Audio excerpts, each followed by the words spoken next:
Ноутбугімізге, компьютерімізге қалай Google дискіні орнатамыз.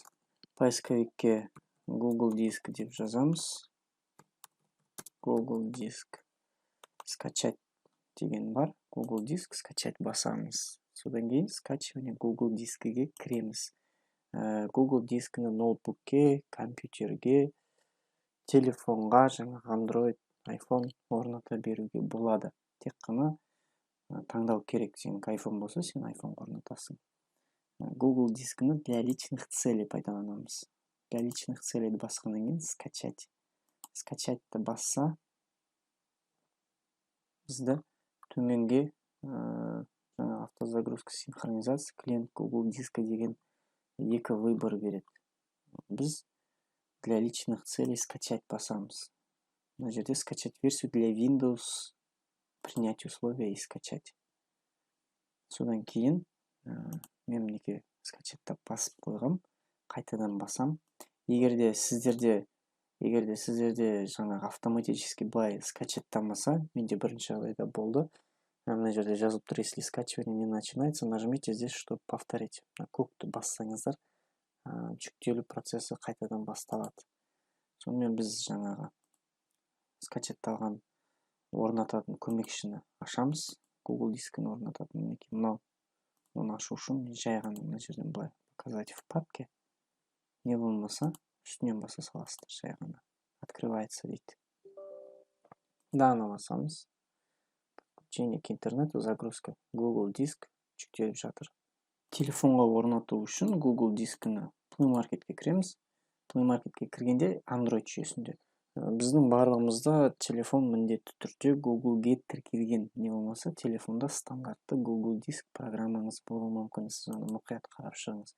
Егерде сізде шынымен Google диск бар болса, ол автоматты түрде ашыла береді. Егер телефоныңызда болмаса, енше Play Marketке, поисковикке Google диск деп жазасыз.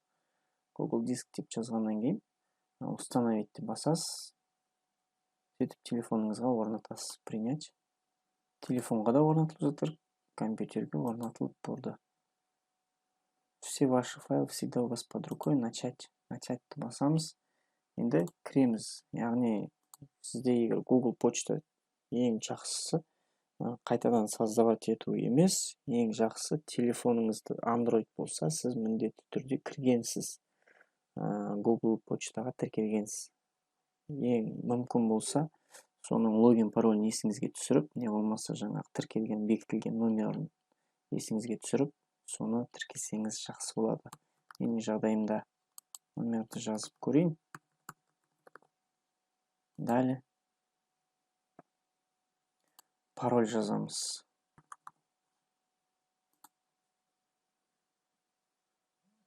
Пароль жаздық. Мен өзімнің телефонымдағы логин пароль жаздым. Сіздің телефоныңызға міндетті түрде подтверждение сұрау мүмкін. Мынандай проверьте свой телефон деген. Сол жерде да деген екі кнопканы көрсеңіз, нет, да деген. Міндетті түрде даны басыңыз. Содан кейін выберите папки на компьютере для автоматического резервного копирования на Google диск. Они будут доступны на вкладке компьютера на странице Drive Google.com. Папканы таңда деп жатыр. Жаңағы бізде документ 7,3 гигабайт, компьютер 8, фотография 23,8 гигабайт. Бізде өте көп, сондықтан біз таңдамай қояйық. Таңдамай қойса да болады, таңдаса да болады. Бұл жерде егер мен 7,3 гигабайт документті таңдайтын болсам, барлық документімді Google дискке көшіреді. Яғни, оның ар жағын өздеріңіз деп ойлаңыздар. Бұл дегенің 7,3 гигабайттық трафик. Егер сізде үйде Wi-Fi болса, көшірсеңіз болады, қауіпсіздік шарасы ретінде.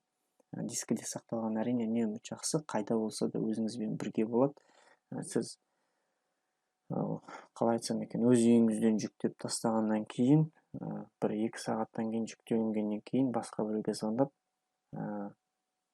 сілтемесін беру арқылы өзіңіздің документіңізбен бөлісе аласыз, ешқайда шықпай-ақ, флешканы ары бері сүйремей-ақ. Сондықтан қарайсыздар. Әрине біздің жағдайда біз 7,3 гигабайтты берейін деп жатқан жоқ, мен 8 мегабайтты берсем болады, бірақ мен онанда былай істеуді жөн көріп тұрмын. кез келген презентация папкасын, не болмаса басқа дискіде, общий дискідегі бір папканы алайын.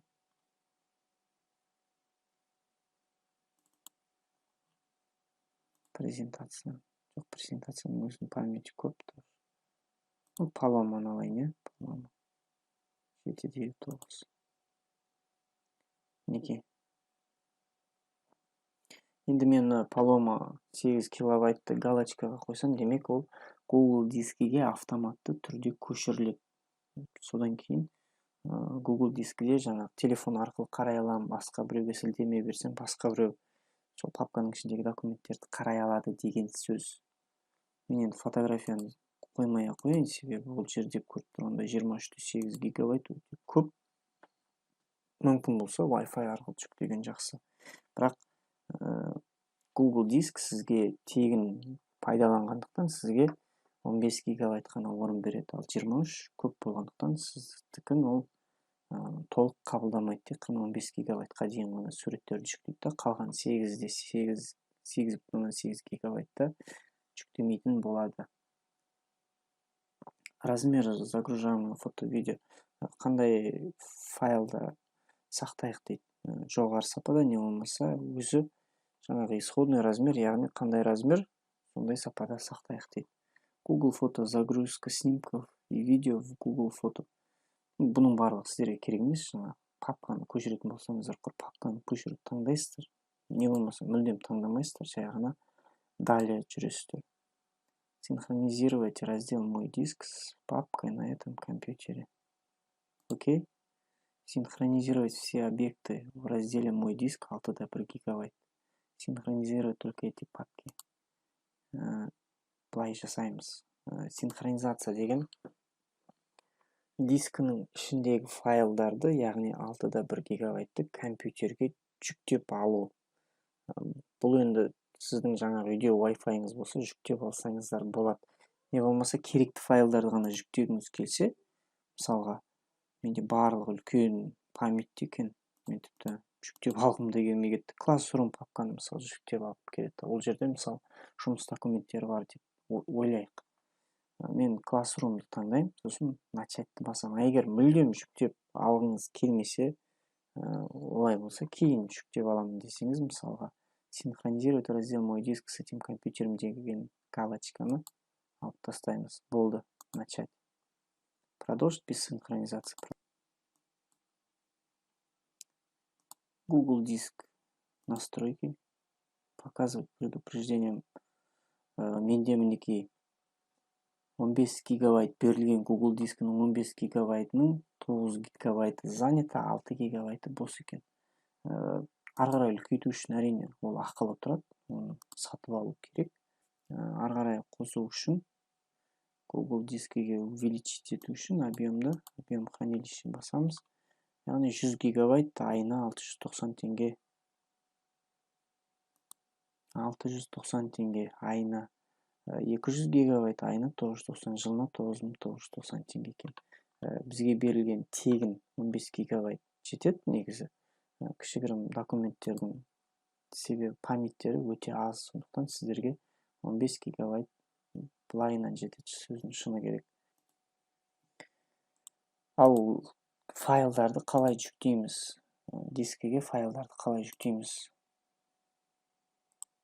Дискіге файлдарды жүктеу үшін Chromeға кіреміз. Chromeға кіріп, Google деп жазамыз. Google диск. Неге? Google дискі деп жазамыз. Google дискіге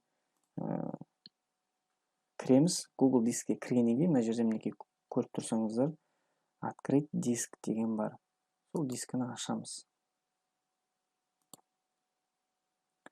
Дискіні ашқан кезде сіздер ең басында жаңа логин парольмен автоматты түрде кіргендіктен сіздерде автоматты түрде жаңағы Google-дегі документ файлдарыңыз міндетті түрде көрсетіле бастайды. Өздеріңіз көріп тұрғандай, мінекей портфолио, онлайн компьютер, менің Google дискімдегі документтер, суреттер, видеолар барлығы осы Google-де сақталып тұр. Сіздер не болмаса осылай онлайн арқылы кірсеңіздер болады, не болмаса скачаттап алсаңыздар болады.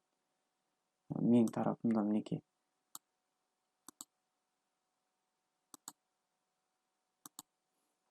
Мынау скачатталған Google диск.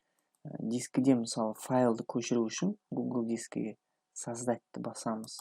Создатьты басып, не болмаса файл кіргіземіз. Сурет, видео жеке-жеке загрузить файл арқылы. Мысалы мінекей документ. Кез келген файлды папканы емес, тек қана файл. Кез келген фото болсын, видео болсын, документ болсын, презентация болсын, PDF болсын, барлығын жүктеуге болады. Және де папканы да жүктеп тастауға болады. Яғни түгел бір папканы мысалға тағы да Paloma 365 темп дегенді алайық, мінекей. Осыны загрузитті басу арқылы біз жүктеуге кірісеміз Google дискімізге. Ал егер Google дискіден файл жүктеп алу керек болса, сіздерге мысалы шұғыл түрде басқа компьютердегі отырдыңыз, сізге жүктеп алу керек. Ондай болса, сіз жай ғана жаңағы мына жерде мінекей скачать деген бар. Скачать арқылы Google-ге өзіңіздің документіңізді жүктеп ала аласыз.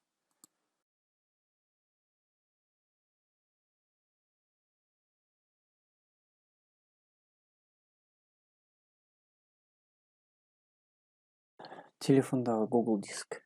Мінекей, телефонда біз автоматты түрде Google дискін скачаттап алғаннан кейін, Android телефон болғандықтан бізде Google аккаунт орнатылғандықтан автоматты түрде ешқандай пароль ештеңе сұрамай өздігінен кіріп кетеді. Қарап отырсаңыздар, мінекей мой диск деген бар. Мой диск бөлімінде жаңағы компьютерден қараған документтер телефоннан да қарауға болады. Бұл жерде жаңағы документпен жасаған Word презентацияларды да ашуға болады Google диск арқылы. Яғни мінекей ашылып жатыр. Өзіңіз телефоныңызда орнатылған программа арқылы мінекей ашылды. Онлайн компьютерлік сауаттылық. Керекті ақпараттардың барлығын Google дискіде сақтау пайдалы. Жалпы облачный диск дейді. Облачный дискте сақтау пайдалы. Себебі өзіңізбен қай жерде жүрсеңіз де қолыңызда болады. Мысалға мына жерден паролі бар, жаңа папкаларда бар.